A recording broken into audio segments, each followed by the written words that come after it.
అందరికీ నమస్కారం. రాష్ట్ర ప్రజలకి, శ్రేయోభిలాషులకి, ప్రతి ఒక్కళ్ళకి అంబటి రాంబాబు గారు ప్రతిపక్ష పార్టీ, ప్రతిపక్షం కూడా లేదు.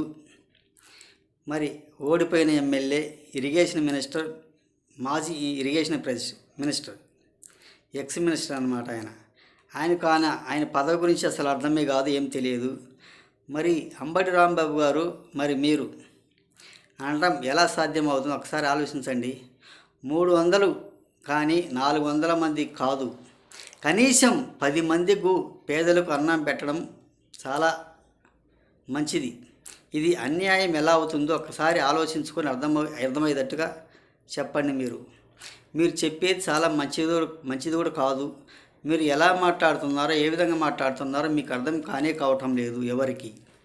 అసలు నువ్వు మనిషి జన్మకు పుట్టవలసిన వాడి మాత్రం కానే కాదు. నువ్వు ఒక పశువులకి పుట్టవలసిన వాడివి. మానవ జన్మకు పుట్టినవాడివి అయితే పేదలకు అన్నం పెట్టడం ఎలా పాపం అవుతుంది, ఎలా అన్యాయం అవుతుంది ఒకసారి చెప్పండి.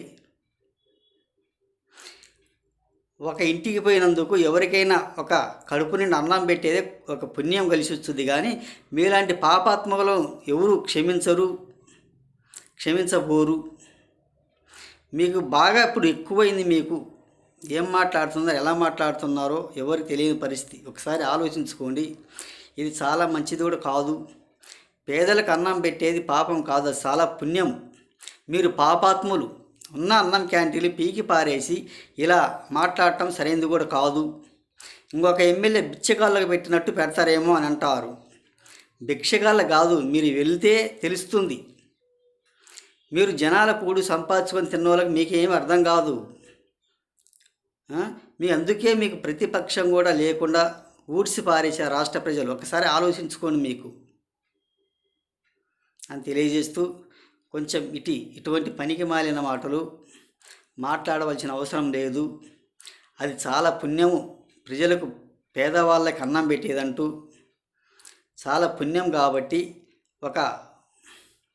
మీరు ఓర్చుకోలేక ఇటువంటి పనికి మాలిన మాటలు మాట్లాడుతుంటారు. వాళ్ళకి సింపతి బాగా పెరిగి వస్తుంది, జనాలకు అన్నం పెడుతున్నారు అనే సింపతి వాళ్ళకు కొంచెం ఎక్కువైపోతుంది. మమ్మల్ని దిగదక్కి పారేస్తారు, మాకు సింపతి అంతట్టు ఏముండదు. ఇప్పటికీ రాష్ట్రాన్ని సర్వనాశనం చేశాము, ప్రతి ఒక్కళ్ళు కూడా మా మీద చాలా వ్యతిరేకంగా ఉన్నారు అని మీరు ఈ విధంగా మాట్లాడుతుంటారు. వ్యతిరేకం కాదు, ఇప్పుడు 11 వచ్చింది, ఈసారి 0 చూపిస్తారేమో చూడు. ఒక్కసారి ఆలోచించుకొని మీ వైసీపీ పార్టీ వాళ్ళు.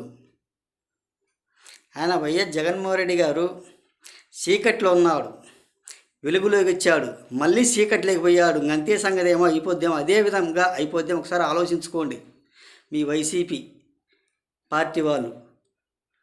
ఇటువంటి మూర్ఖత్వం మాటలు, ఒక తెలివి తక్కువ మాటలు మాట్లాడవలసిన అవసరం లేదు. కొంచెం తెలుసుకోవాల్సిందిగా మీరు మారండి. కొంచెం ఇటువంటి పనికి మాలిన మాటలు మాట్లాడవలసిన అవసరం లేదని తెలియజేస్తూ, రాష్ట్ర ప్రజలకి,